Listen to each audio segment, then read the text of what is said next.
Hey, hey, hey! Welcome to the video, guys. I'm so happy because this is the first installment of what we're going to be calling Anime Weekend Update. So, we're going to be talking about all the different anime contents that we've gone through, we've seen, we enjoy, we want to discuss with other people. So, if you want to have some type of contribution, or you want to have something to say, or you want to have some suggestion on animes we're going to watch through the week. So, what happens is we're going to be reviewing certain animes through the week that we find interesting. So we're in spring of anime. So we have a list of five. I have a list of five animes I'm going to be talking about. I'm also going to take in the editor's notes, and he's going to have a rating at the end. So if you want your anime or the anime you're interested in watching all week uh, viewed by us and maybe talked about by us, and you want to say something, then you can put it down in the comments or you can message us on Twitter. And yeah, welcome. I'm your host today. I'm Zeno, and I'm hosting this for Apex Anime Studio. And so, welcome to the video, guys.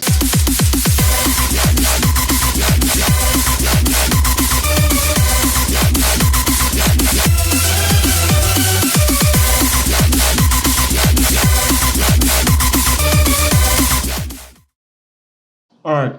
Before we get into any of the anime reviews that I was going to do this week, I just want to mention some stuff about the manga because don't worry about it. There's no spoilers. Don't get your panties in a twist or anything. But like, we had the big news about Attack on Titan ending, and well, I kind of saw some stuff on Twitter and stuff like that. You know, when you're on there, you have to see stuff. And it was kind of sad, obviously, to end like this brilliant story is going to conclude now, like with the characters we used to have with Levi. Why did I say Levi? I think I've been watching too much Chadwick Boseman movies. But yeah, so with Levi and all the different characters, what happened to them, how Isayama just tore our hearts out for like several years and killing off some of our favorite characters and having so much terrible stuff happen in the story and turning Eren into an antagonist and he's the protagonist and whatever it is he does with Eren, like it was still a brilliant story and we love it and I just want to see like the last half of the final season and see how it comes through. So yeah, additionally, we had a top tier One Piece chapter come out where we had a lot of character building. We had some developments with Zoro and Luffy, and some type of weird. You know what Oda does? Like he messes up with his own power scaling. So we had that messed up as well. And whoever does power systems or power scaling for One Piece is having a lot in front of them, and they're going to have to tackle a lot as well. So yeah, I think that's pretty much it. I mean, we did have the JoJo announcement, so we're gonna be getting part six, Stone Ocean, JoJo's. Any JoJo fan? No, no. Yeah. Well, I've read it, so I know what happens in Stone Ocean, and I'm just happy it's coming because like I love the characters, I love the classic JoJo fights. Anyone that watched JoJo's, the classic fights, the classic story of JoJo's, and all of that. It's brilliant. So yeah. Now to get into the anime adaptations, the anime reviews for this week. Um, I didn't watch all. Obviously, there's so many animes coming out in spring, so I can't watch all of them. But for the ones that I did watch, the ones that I really liked was there's this first one I would go is Kyokyu ko Shinkashita. I can't. Can we just call it VR RPG? Can we just title it that, like VR RPG game, and then yeah, that's it. Basically, there was this game that there's a show that kind of has this isekai feel. I really got this isekai feel from it, and I was like, um, I don't know. I particularly I'm not a fan of isekais because there are like millions of them coming out. I think there's only one that I really liked, which was the not Shield. I like the beginning of Shield Hero, and then the one with the guy that's overpowered. Yeah, the overpowered isekai guy. I forget the name, but yeah. So those are the two main isekai I like. But this one had an isekai feel, and it was really good to be honest. Even though it had that kind of feel, it's not. I guess it's an isekai, but no one gets hit by a train or anything, right? So it basically starts off with a world where the advancement in technology has gone so far that VR technology is able to mimic reality itself. So it can mimic pain, it can mimic pleasure, it mimics like all the different feelings a person can have. I'm not going to go into them, of course, but like it mimics all those things. And what you have is like this world where they've gone so far in advancing that people are like, well, we want to go into games, but we don't want to go into games to just go back into real life. We want to go into games to play games. We want escapism. We want fun. It's like if you got to go into an anime, there are like three options. You go into an anime that's completely shit, that everyone dies and everyone's getting killed, and like you have the bottom feeder in the world like One Piece, or you go into an anime and it's like a regular life, which is not what you want. Of course, you want to escape to like the brilliant, exciting world, have fun, go off and do whatever it is that you like to do. And so that's sort of the take that the show takes. It takes them on. They then go from, oh, we have games that feel realistic to, well, we have VR games that feel fantastical. Now you have less realism, you feel less pain. It's more like an actual fantasy game than it was like real life stuff. But then they take the show takes a different route where it goes, and it talks about like it goes and it takes a different take where the main character ends up going into one of those games that has the realistic feel, and because it's been so long since it happened, he's not used to it, right? And they, I don't know, the show has this interesting take, and it has this really really good feel about it where the anime feels like very spontaneous and very like quirky and cool, because normally with those type of animes they're like, oh, normal, they're cringe, they're standard kind of stuff, but this one goes with a different take, and I don't know, I thought it was really good. We then have My Hero Academia season 5, which was a top tier episode where we had, you know, the whole Deku Endeavor stuff. I think this was just I mean, this was mainly just an Endeavor chapter, except for the end, because in the beginning we have him and Hawks, largely in the beginning with the whole Derby stuff, which obviously we know the theories about that. But like we have him and the Derby stuff. We then have in the middle with him and Todoroki. They meet up in his house and all the stuff that happens there, and sort of like him meeting up and trying to be like, oh, he's making changes to who he is, and it's like his redemption arc that people didn't really like, particularly when the manga came out. I'm not sure how people feel about it now, but like, I don't know. Endeavor is personally one of my favorite characters in My Hero, just because of the dimension that he has that some of the other characters don't have. Like, just the main character himself isn't as sort of, is more straightforward. Like, Deku is so much more straightforward than Endeavor is. Like, Endeavor has different layers. He may have been a terrible person. I don't like the type of person he was, of course, but like as a character, like the writing for his character has so many different layers that it's sort of an enjoyable story to have been told.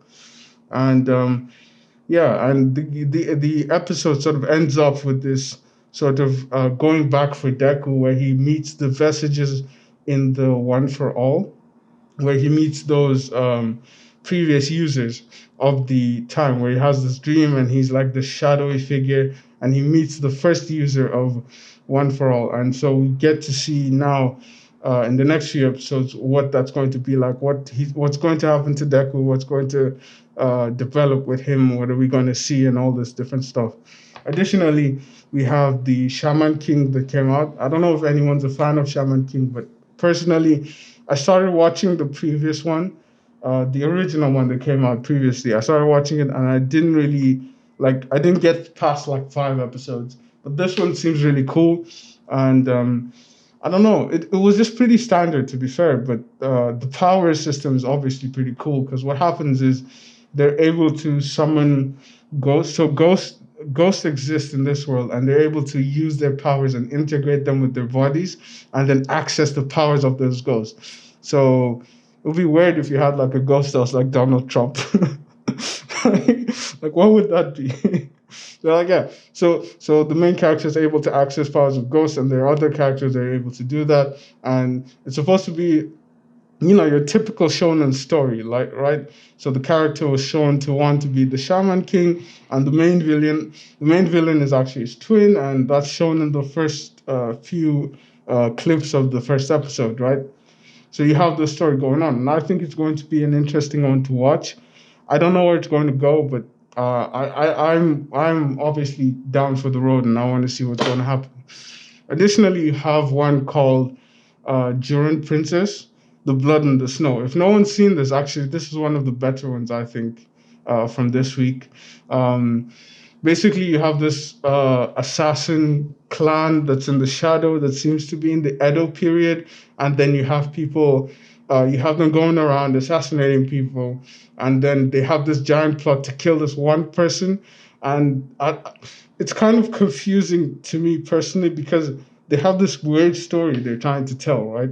But they don't tell it in a straightforward way. They try to use like the type of Christopher Nolan storytelling where, oh, they show you something and then they explain it later, which for me, I don't know, it doesn't it doesn't work at first, but because two episodes are out, right? They're already two episodes out, so they're going to you're able to see a lot more with the two episodes because they explain like, oh, there's a little girl that wants to kill the main character. Why does she want to kill her? Well, you'll see later. Oh, there's a character they want to kill. Why do they want to kill the main character? Oh, why do they want to kill the main villain?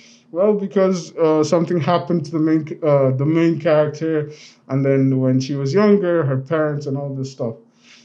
It's a pretty cool story. They have like really cool animation and they have really cool powers as well, visually. But but yeah, I really want to see where it goes because I didn't expect it to be entertaining at all. So I went in without any expectations and I just went in and it seemed kind of fun. So yeah, with time, hopefully it'll be pretty good and it'll be really exciting. And yeah, I think the last one I want to talk about though is Megalobox 2, Nomad Land. So yeah, not Nomadland. Nomadland is a movie. Yeah, that's a, yeah, that's a movie. Okay, yeah, Nomad Megalobox 2. Um, this one had probably the best writing of all the like the single episode writing. This one probably had the best writing amongst all of them, but it was actually very boring for me because like it's Joe, right? Because Joe is back. I mean, it's Junk Dog Joe, and he's supposed to be like boxing. It's high active. It's highly interesting. The last season was flipping brilliant, but then this season goes on, and it's like, well, Joe has he won the championship before, and now he's like I don't know. He's like this kind of guy that comes in and he's gone into drugs. He's gone into all sorts of stuff. It seems like there's a lot of trauma that happened in the space of time where the story, because it does a time skip, right? So within that time skip, there's a lot of things that have happened to Joe that's led him from being a champion to going back to being kind of like a junk dog.